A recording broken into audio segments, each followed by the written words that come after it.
Today's Imprint Weekly podcast is brought to you by Accenture.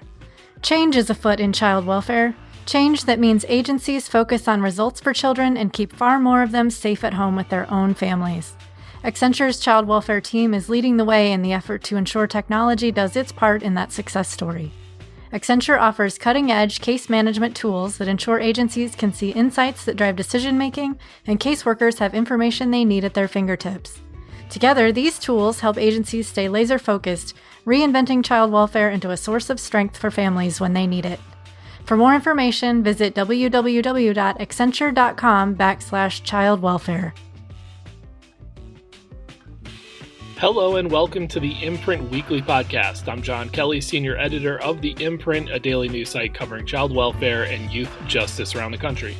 You can read all of our coverage at imprintnews.org or check us out on Facebook or Twitter at the Imprint News. You can also sign up on our homepage for our free weekly and monthly newsletters.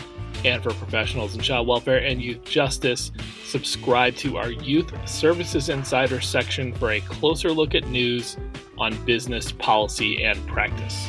On this week's podcast, Robin Rosenberg, who is Deputy Director of Florida Children's First, joins us to talk about Florida's use of an exception in federal law that they are using to hold some youth in foster care and congregate care settings, such as group homes and residential facilities. This will be the last sort of regular episode of the Imprint Weekly podcast for this year. We're going to do our best of podcast coming up next Monday. Then we will be dark for the holidays. I might get a featured guest podcast in there while we're out and be back on January 9th. Stay tuned and come back next week for our best of clip session. It's really good.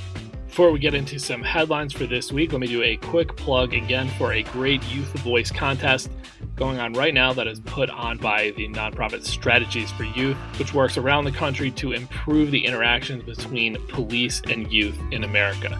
So this year's writing and performance topic put forth for the writing contest by Strategies for Youth is the presence of police in schools and how you feel about that. I will drop the specific link in the show notes for anybody who wants to share this opportunity with the writing and performance contest with youth in their life. They've got to be ages 12 to 17 to enter.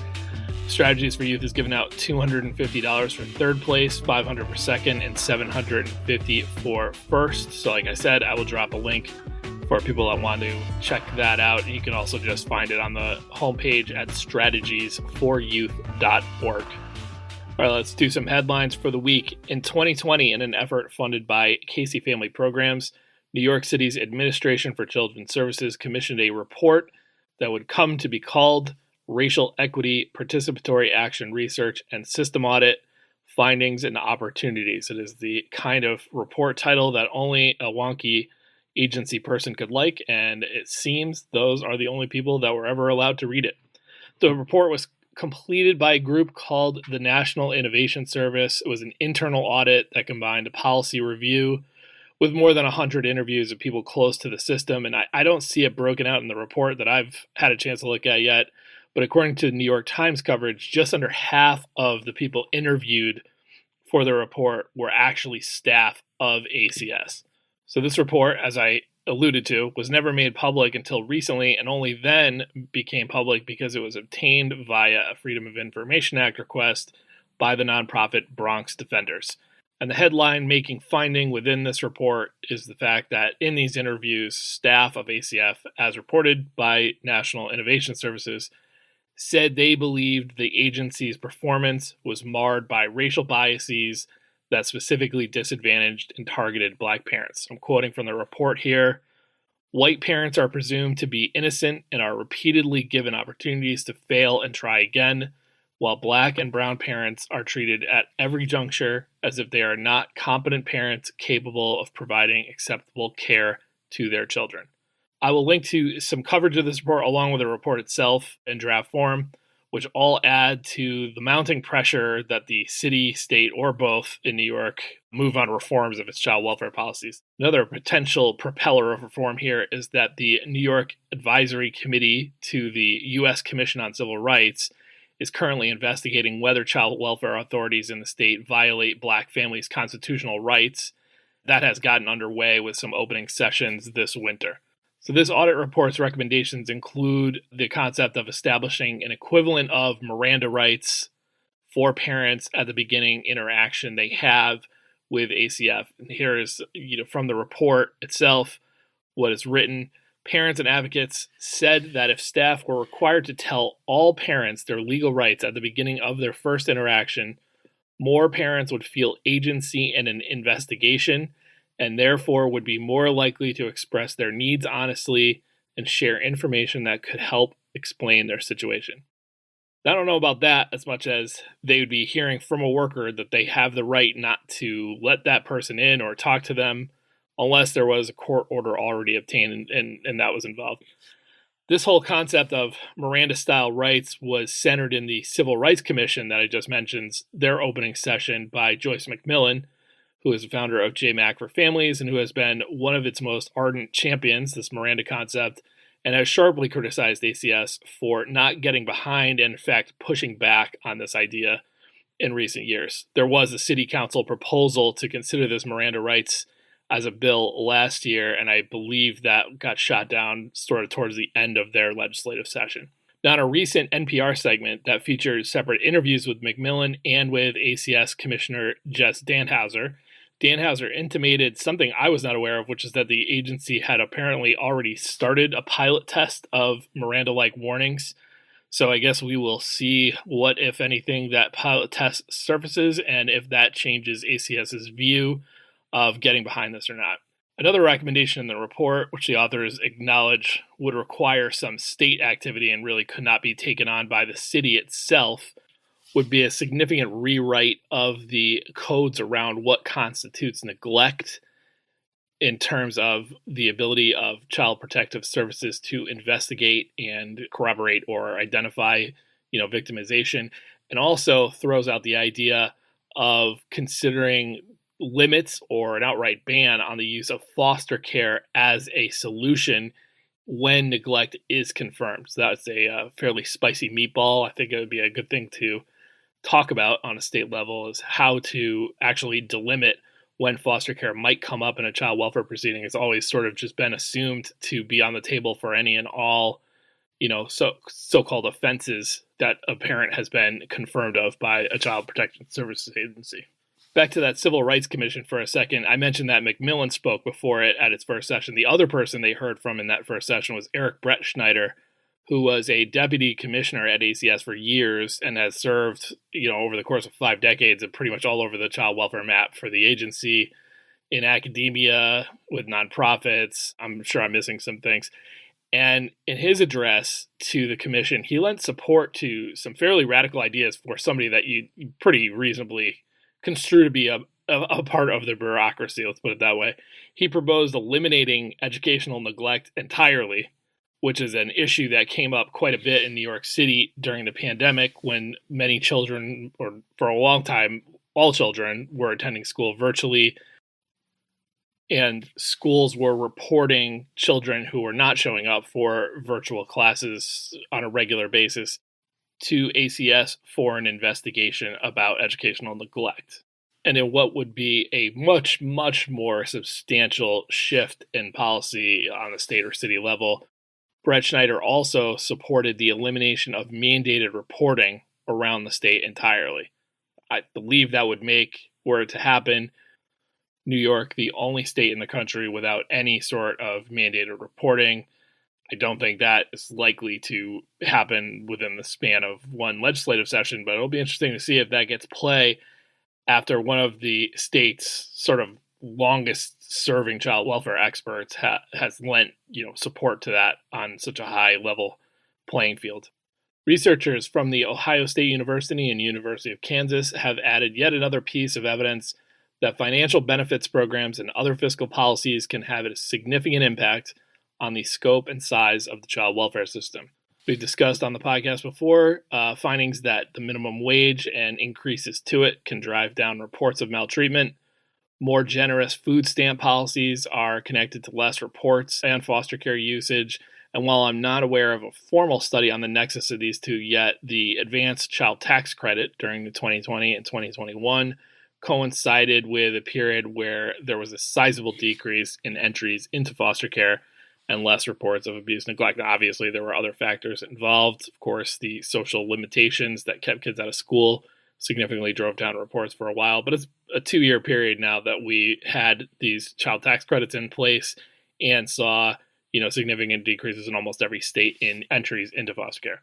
So now this study by Ohio State's Michelle Johnson-Motoyama and Donna Ginther of Kansas finds a connection between less documented victimization of kids and less entries into foster care, with more inclusive policies around the Temporary Assistance for Needy Families program, often just referred to as TANF. And TANF is a block grant that is sent out to states every year. I think it's in total about $17 billion that goes out to states. It was the successor to the AFDC program and welfare reform that was enacted in the mid-90s under the Clinton administration. And states have a lot of freedom in how they use TANF and what the rules are that are put in place. They can put in pretty significant work restrictions or work requirements on receiving TANF. They can use it to spend on social programs and not really give out all of it or even most of it to families who need supplemental income. So there's a wide variety of policies around the country. And I think what these guys did was go in and look at the extent to which, restrictions on TANF access for people had anything to do with child welfare performance in these states. Some of the findings, and I'm going to link to the full report, which you can take a look at. I think I'll also link to a sort of news summary that Ohio State did for the people that don't want to actually read a report. Really, the top line finding is that, increases in TANF caseloads are associated to some extent with a decrease in the number of youth who are in foster care and a decrease in the number of youth who have victimization confirmed by Child Protective Services. And they go further in saying that this is particularly rooted in cases that come up around neglect. They conducted a falsification test that basically suggests that cases involving sexual abuse were completely unaffected by the policy restrictions or limits around accessing TANF. Just to put a kind of bow on it, what they sort of describe as like a national picture for what they found is, and I'm quoting from the study here, if we extrapolate the numbers to the 2015 U.S. child population, easing TANF restrictions may have resulted in 29,112 fewer children entering foster care during the study period. So that's a significant number, 29,000. On any given year, more than 200,000 youth are going to enter foster care, so that would be a pretty significant decrease in the total. Speaking of financial support, last year, the state of California approved funding to commence one of the largest experiments in guaranteed income in America, and the focal point of the projects would be former foster youth, or youth aging out of the foster care system after age 21. Now, late last month, the California Department of Social Services announced $25 million in grants under this project for 7 guaranteed income experiments around the state. Many of them will indeed be focused on supporting youth aging out of foster care. Other projects will look at or incorporate new or pregnant moms. The state-funded pilot programs will serve approximately 1,975 residents up and down California over the next 3 years. The monthly payments will range from $600 to $1,200 per month, and the payments will continue for a period of between 12 and 18 months. All of this is going to be evaluated by researchers at the Urban Institute and the University of California, Berkeley. And I will stick in the show notes a really good story summing all of this up by our Jeremy Loudenbeck. Following up quickly on a story we mentioned a few months ago on the podcast, you might remember that the Government Oversight Committee of the Maine legislature sued the government of Maine for access to child welfare records. They wanted details on 4 deaths that had happened in summer of 2021. Now, the state said no, but indicated that they would hand records off to the state's independent Office of Program Evaluation and Government Accountability. The committee said, no, we would like to get those ourselves, and went to court over it. And now a Superior Court judge in Maine has signed off on the agency's plan denying direct access to the Government Oversight Committee. So I guess I highlight all this because obviously state agencies use their confidentiality rules to limit the amount of information that come out about anything in child welfare, particularly when a fatality occurs. And this is just an interesting example where a committee of the legislature actually took it upon itself to challenge those rules in the scope. We'll see if this has any more traction in court. We'll kind of continue to update on it if there is anything more. Last thing for this week, I want to commend to listeners a really great story written by our Farah Mina about lifebooks, the increasingly popular concept of compiling a history for youth in foster care that goes beyond just case notes and includes things like details about their family, photos, critical medical information, and history. Mina uses the lifebook work of Power of Story, which is a Minnesota organization founded recently by Elisa Matheson, to kind of tell the bigger picture story here. It's really a great read, and immediately made me think about our interview on the podcast this year with Lem Cisse, who is a poet, author, and educator whose identity was essentially stolen by the care system in England. It was not until he had become an adult that he became aware of his letters that his mom had sent to him, her efforts to reunite, that he didn't know about so much more than that too. Cisse staged a one-off production in England called The Report, where a fellow actor read a psychologist's report about the abuse that he suffered over the 18 years he spent in care as a child, as he reacts to it on stage. So it's pretty powerful stuff. All right, when we come back, we'll talk to Robin Rosenberg about Florida, congregate care, and sex trafficking. It's that time of year where nonprofit journalism organizations are looking to maximize giving through the annual News Match campaign, and we are no exception.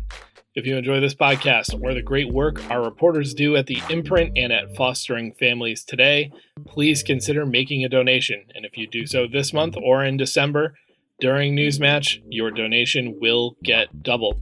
Fostering Media Connections is very lucky to have some terrific philanthropic supporters, advertisers, sponsors, subscribers, but we really cannot do it without donors like you who read our stuff, listen to our podcasts, and attend our online events. There are tons of really great nonprofit independent news outlets to support out there, and we hope you consider us one of them. To give today, it is easy. Visit imprintnews.org/donate. That's imprintnews.org/donate. The one that doesn't have a really clear and detailed definition that does make us nervous is the one around facilities that are designed to serve children and young people who are or are at risk of becoming victims of sex trafficking. Because we know young people in care already have elevated risk of being trafficked, and certainly we hear that that's particularly a problem for those who are in residential care settings to begin with. And so we want to make sure that that doesn't become a sort of loophole that jurisdictions might use to be able to continue to provide that kind of care. It really should be, specially designed. And to your point on the implementation guide that CDF and others led and that we participated in as well, there's a really great chapter in that actually, where we had worked with some pediatrician experts who've been doing a bunch of research on trafficking to be able to talk about, here's really what the minimal quality elements of a program like that should look like. And so that's what we hope to see happen on the ground, but want to make sure that that's actually how it plays out. The person that you just heard was Zach Alaris of the American Academy of Pediatrics, who spoke to us on the Imprint Weekly podcast back in September of 2021 when the Family First Prevention Services Act was about to fully take effect for every state in the country. One big part of the act is a limit on federal funding for group homes, institutions, and other congregate care locations, whereas the federal Title IV-E entitlement to help states pay for those types of placements was once completely open-ended. The general limit on spending for residential care and group settings is now 2 weeks. But there are some notable exceptions written into the law that would let states draw federal funding for longer than 2 weeks, and Laris was talking here about one of them, the use of congregate care for youth who are deemed at risk of experiencing sex trafficking. Laris was expressing concern that the vagueness involved in that concept and definition could lead to it being overused by states, or at least some states, creating a situation where an exception really became a rule. Well, in at least one state, the concern that Laris voiced there appears to have been well-founded. A recent expose on sex trafficking in the state of Florida, done by the Sun Sentinel, unearthed that the state of Florida has been using the exception very liberally to house hundreds of older youth in its foster care system. Here to discuss this is Robin Rosenberg, Deputy Director of Florida Children's First. Robin, thanks for joining us on the Imprint Weekly Podcast. Thanks for having me. So we're often get into very serious topics on this show, and I expect that will be the case today. So before we get into that, let's talk about something good in your life. We do this with every guest. You got to give us at least one of your favorites. The categories are TV, movie, book, sports team, or musical group. You got to give me one. You can give me more if you want. But Robin, what off the top of your head, what's in the favorites pile right now? In the favorite pile right now is the Netflix movie Enola Holmes, something that I've enjoyed watching with my teenage sons. I'm totally into crime fiction and watch my murder shows, but they've enjoyed that with me. Okay, so let me set up a little bit the Sun Sentinel story that kind of prompted our conversation today. This story, which I will post in our show notes, so people should definitely read it, and really the entire series, which is not entirely about child welfare, but is entirely about sex trafficking in Florida, and is grim. So we jump in this story with a young teenager named Jaden Frisbee, who died at a motel in Jacksonville in 2021, having been groomed into sex trafficking out of her experience in foster care. And the Sun Sentinel's investigation, the top line findings after going through the government records, looking at lawsuits, research, interviewing youth and families, kind of three big points. First, what they found, Florida's child welfare system, when they take in a girl, the odds increase that they will be trafficked. Young people with a history of commercial exploitation run away from group homes at a very alarming rate. And then the third is that Florida has, these are the words of the Sun Sentinel here in the description, that they've exploited a loophole so that they could take or keep sending vulnerable girls into group homes. And that's what we're going to talk about with Robin today. That loophole is a reference to a federal law called the Family First Prevention Services Act, which if you're a follower of this podcast, you've heard us talk about quite a bit. But I do think we got to start there, Robin. So I'll just describe for listeners kind of the basics of Family First, and then I want to ask you about, Florida's kind of early experience with it in general. So the Family First Act was passed in 2018 as part of a huge, actually kind of an annual spending deal, but it changed child welfare funding on the federal level forever. And it did a lot of different things, but there's two very key provisions in the Family First Act that changed the way that the Title 4E child welfare entitlement goes. That is the mechanism by which the majority of the money comes from the federal government down to states for child welfare. On the front end of the system, it enabled for the first time all states to come up with a plan for using 4E entitlement dollars to prevent the need for foster care in some cases. So that was the front end proposition of Family First. On the back end of the system, it put in a limit for 4E funding around the use by states of congregate care, which generally refers to group homes, institutions, also shelters. That's all stuff that had heretofore been kind of like an open-ended deal with the feds. You could draw down those 4E dollars as long as the kid was eligible for, as long as you wanted to put a kid into a group home or an institution. That got ratcheted down to 2 weeks with some notable exceptions. And that's, again, something that we're going to get to today. But, Robin, what was Florida's initial reaction to this law getting passed? Because if I recall, there was some pushback, right? When Family First passed, the state of Florida did not itself lead the charge in trying to push back on implementation. But the privatized providers in the state did work to delay implementation.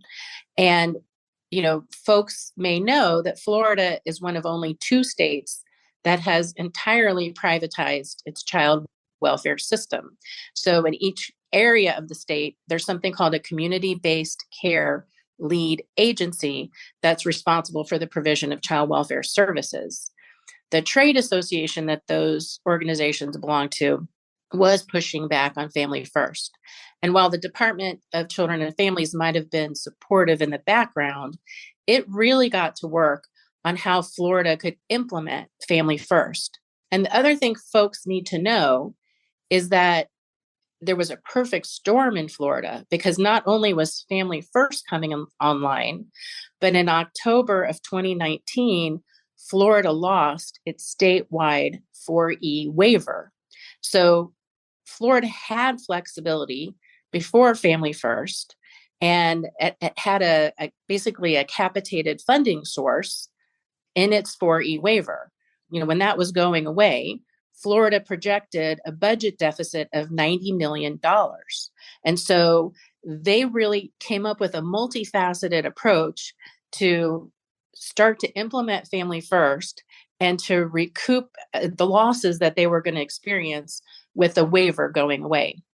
Right, and that is a significant thing. The 4E waivers, which no longer exist, essentially Family First kind of replaced them or sunsetted them. Florida had the biggest one. It was an entire state system. So your guys' conversion to Family First from that was very different than, I would argue, really any state, right? Yeah, I presume so. So we had so many of those prevention opportunities and the flexibility in how the funds were spent. But the bottom line is Florida was projecting a $45 million loss in the payments for residential group care. So in 2019, Florida was spending $117 million on residential group care, and 45 million of that was coming from 4E. And they knew it was going to go away. So Florida was really in a pickle with regard to the kids in group care. So, kind of the focus of our talk today being those group care homes, I do want to begin the discussion before that by saying that Florida worked very hard and successfully in reducing the number of children in group care. So in 2018, when the law passed, there were 2,146 children in group care. And last month, there were 1,550. So that's a 30% reduction. They worked hard, and it shows that when you work hard, you can find family homes for children. And would you say, is it accurate to say that the success in reducing the overall number has softened the blow of that original projection of loss from the federal dollars, or no? Well, that was part of the plan. They created something called the Path Forward, specifically to reduce that loss. So the reduction in group care was a part of that. And significantly, one of the ways that they achieved that was enhancing support to family and really implementing the intent behind Family First.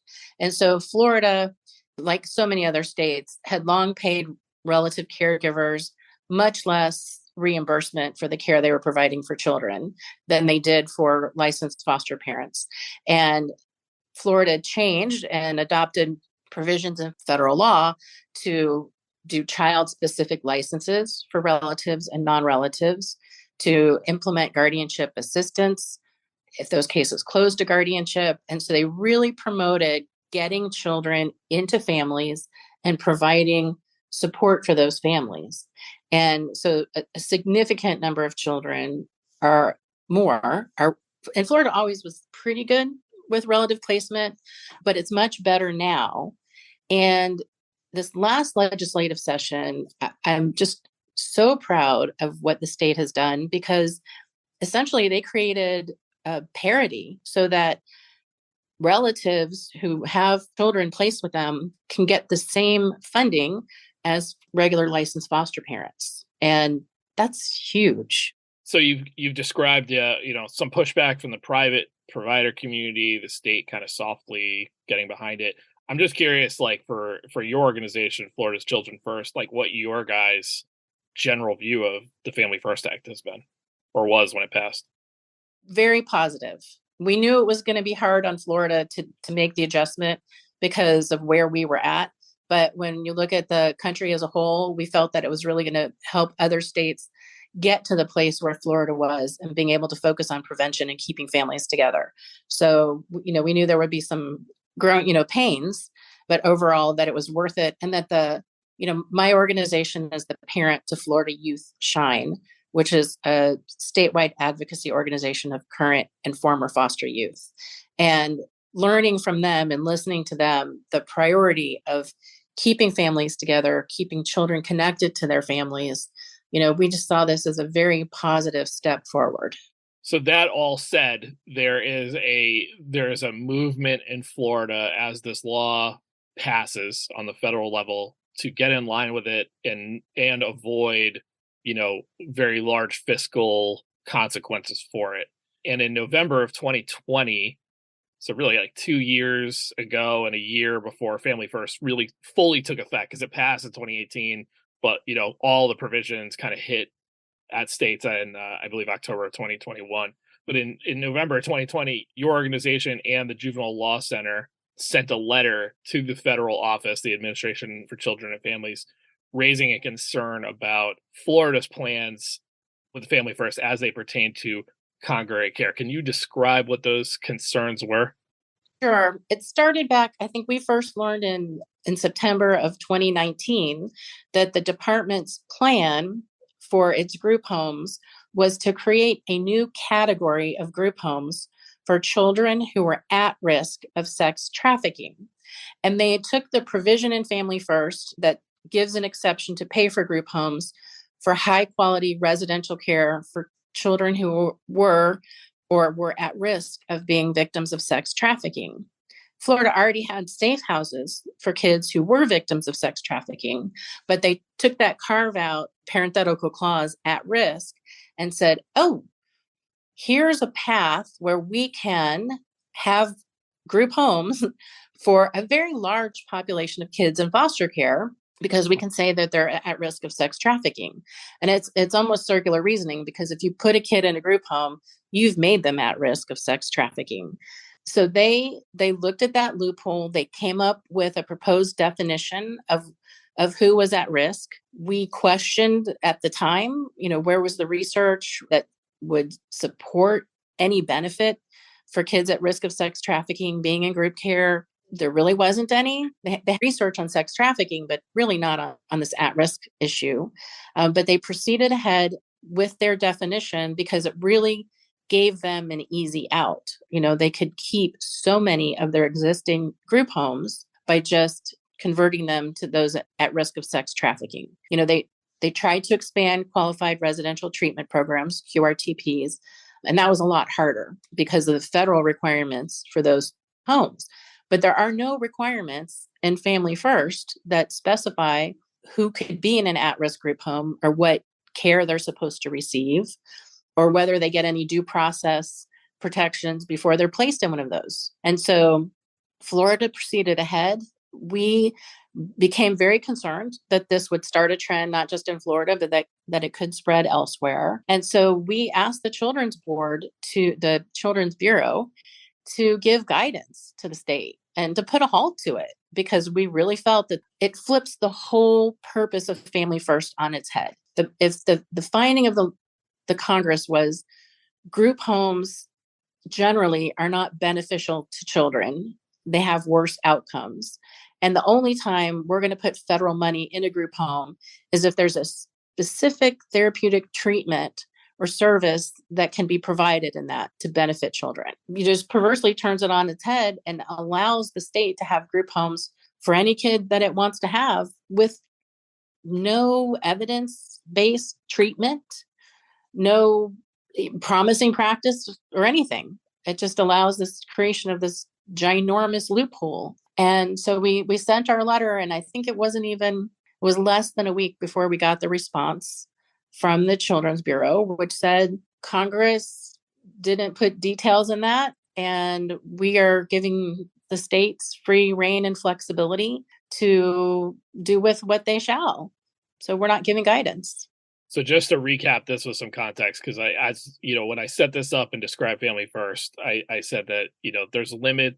It put limits on the use of congregate care using federal dollars to 2 weeks. But it does create these notable exceptions. One is what Robin referenced there as a QRTP. This is really supposed to be the primary exception, and that is basically saying if you want to keep a kid for longer than 2 weeks, it really ought to be for some sort of acute need. And you need to have those providers really licensed and regulated to carry out that need. The other three exceptions, one is for parenting, pregnant and parenting teens. And then the other is, I think, just for youth who are in extended care. But then this victims of sex trafficking, I agree. I think you said it exactly right, Robin, is there's just, with all of those other ones, it would be hard to concoct a definition of the people who would be clients of them that would be questionable or vary from state to state, right? A pregnant and parenting teen is pretty cut and dry what that means. But with this one, it is one of those conceptual things you could drive a truck right through as a loophole, because what you or I might perceive to be something that puts a youth at risk of sex trafficking might vary quite a bit. And I think that was your concern here. And I think what the clip from Zach from AAP is, that like there was just a concern that there is an opportunity here for states to just define it so widely as to really mean nothing. Yeah, so let me read you the definition that Florida put in its rules. A child or youth at risk of sex trafficking means an individual who's experienced trauma, such as abuse or neglect or maltreatment, and presents with one or more of the accompanying risk factors. History of running away and or homelessness, and that could be homelessness when they were living with their parent and they were homeless as a family. History of sexual abuse and or sexually acting out behavior, inappropriate interpersonal and or social media boundaries, family history of or exposure to human trafficking.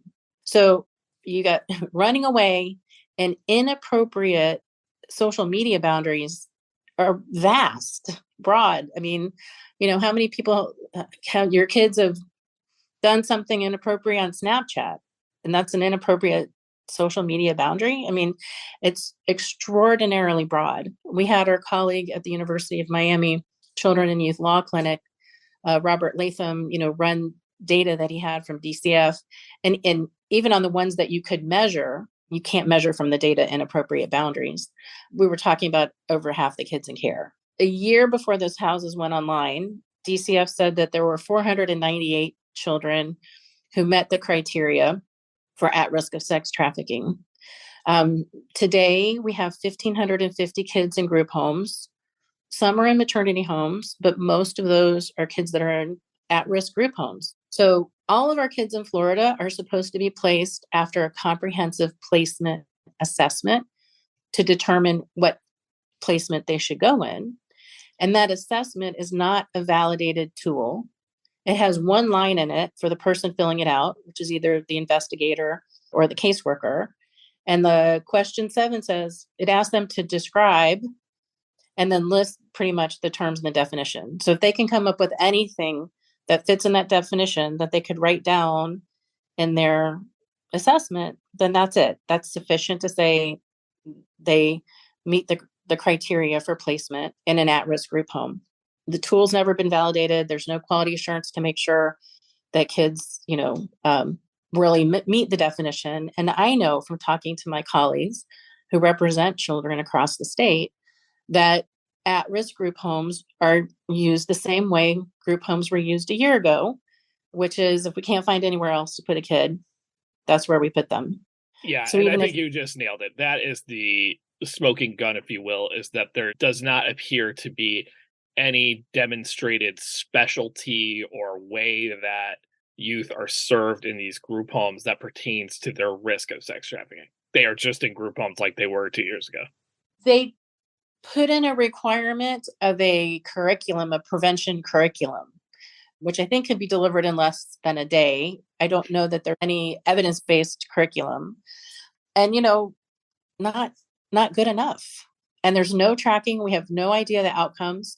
With a placement like a qualified residential treatment program, you have treatment goals, you measure them along the way, and you determine when the kid is ready for discharge. They're in as long as they can stay there until something else comes up. And so it's totally contrary to the legislative intent in the Family First Act. I think the contrast between that and the QRTP designation is kind of compelling in the way that when you talk about the exception for these qualified residential treatment programs, it's not like perfect. It doesn't guarantee that a state could, use those places to just warehouse kids without needs, right? But at the same time, it puts the onus on a lot of other people other than the front end deciders, the caseworkers, to do this, right? Like somebody has to accredit this QRTP, and so they're on the hook saying that it was an actual clinical, setting. The judges have to sign off, I think, every 60 days, right, to keep a kid Right. in. At the end of the day, after a year, the actual head of your state agency has to say, I back that we still need this youth to be in here. So there's a lot of people on the hook to actually defend that. Whereas with this, it's just like you're saying, it's just the person on the front end who just writes in an evaluation, they're at risk for sex trafficking. In Florida, it's even bigger contrast because our QRTPs are a Medicaid service. They're specialized therapeutic group homes. So the children have the right to the appointment of an attorney, which Florida is one of 14 states that doesn't give every kid an attorney. So if you're facing placement in a QRTP, you get an attorney, you can challenge the state has to provide a suitability assessment with a qualified assessor who is, licensed psychiatric professional. You get a hearing. So you get all this due process, you get a treatment plan, you get 60-day reviews. All of that isn't there to protect kids in the QRTP. None of that is available for the kids who are sent to at-risk group homes. Right. And there's never going to be a judge who's actually required to look at those youth in those at-risk group homes and Nope. say, like with a QRTP, have things changed on the ground? Right. Are you no longer at risk? There's Right. none of that. Yeah. And, I think to your point, you mentioned the increase in the number of kids, but I think the proof is in the pudding. There are, per the Sun Sentinel's reporting, there's 150 group homes in Florida's foster care system for children at risk of sex trafficking. So whether you view it as exploitation or proper use of that exception, they have certainly used it. It is fair to say that, correct? Fair to say that. Are you a professional in the field of child welfare, juvenile justice, or other family and youth services? Subscribe today to Youth Services Insider, the imprint's exclusive section on all the insider news you need to stay in the know. Funding opportunities, major federal and state policy shifts, interviews with key leaders in the field. It's all available only for our Youth Services Insider subscribers.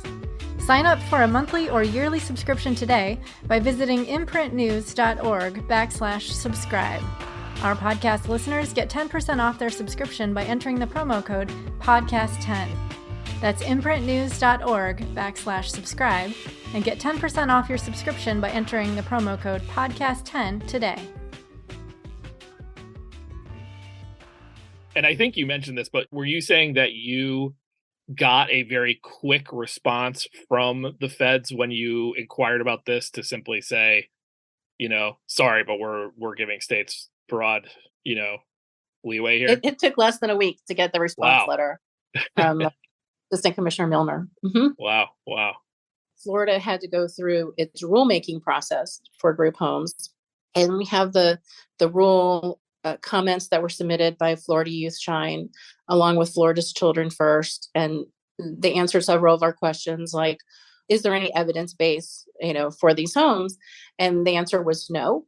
It's a category created by the federal government, so we're using a category. So, I think there is federal responsibility here to take a look at what have we permitted and how are the states using it. I don't know whether other states are using it or not. I would be curious for folks to let us know, but it's clearly a major loophole that Florida has exploited. One of the young people who first looked at it, who was trafficked from a group home herself, said the state is creating a child candy store for traffickers where they can pick their favorite flavor and color because you've just laid it all right out for them. Well, I wanted to ask you a few things that kind of jumped out to me from the story too, if you're up for it. And one is something you already described, which is the Florida's kind of unique identity as a fully privatized system, or I guess you guys are one of two. This is now two enormous journalism exposés in as many years about Florida's foster care system, where privatization comes into the story as I don't want to say villain, but a scapegoat pretty early. There's a lot of people talking in this Sun Sentinel story about the role of privatization. In the USA Today series about problems with abuse in foster homes, you had the former head of DCF, Chad Popple, kind of blaming privatization as kind of creating this distance where the agency wasn't really able to have eyes on youth and what was happening on the ground enough. So I'm just curious, like, what you make of that. Do you actually feel like the ground might be moving underneath the privatization model? Is there anybody seriously talking about moving away from it? I've not heard anyone seriously talking about moving away from it. And I was not a fan of privatization when it came to be, but DCF was not doing a good job before we privatized. So I have no reason to think that unprivatizing would lead to better results. So, and it would cause extraordinary disruption. So I don't think that's a good solution. I think as different secretaries of DCF have come and gone, they've taken different roles in their relationship and accepting their responsibility as being ultimately responsible for the children in the child welfare system. And so there definitely is room for improvement in the accountability and oversight by the state agency into what privatized providers are doing. And just as if before there was privatization, right, there were regions for the Department of Children and Families and its precursor. Some regions work better than others. Some privatized providers do better than others, or they have strengths in some areas and weaknesses in others.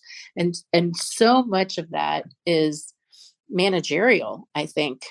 Changing titles on who those people are isn't going to make a change. And so I don't see them going away.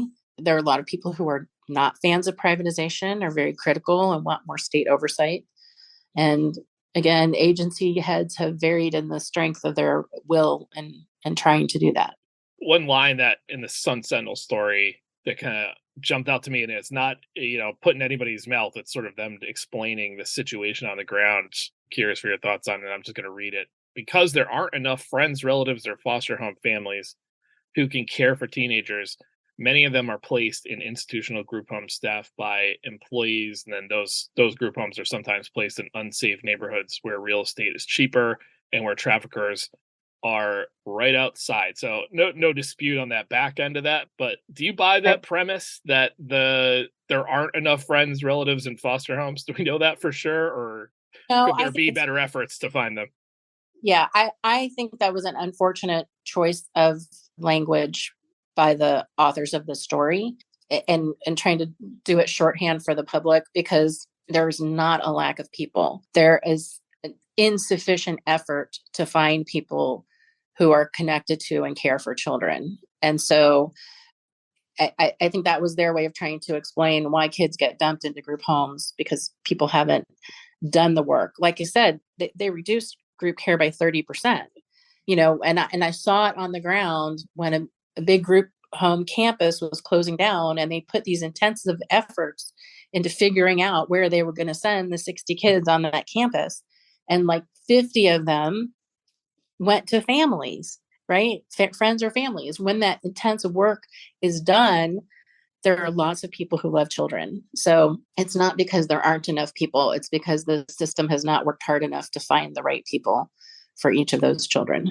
Last thing, I'm going to start by reading a comment that the chief of staff for DCF, Mallory McManus, told the Sun Sentinel. What she shared is that it's not solely the fact that the child is in foster care that raises their vulnerability to become a victim of human trafficking, rather the abuse or neglect that led them into the state's care, which I guess I hear what she's saying.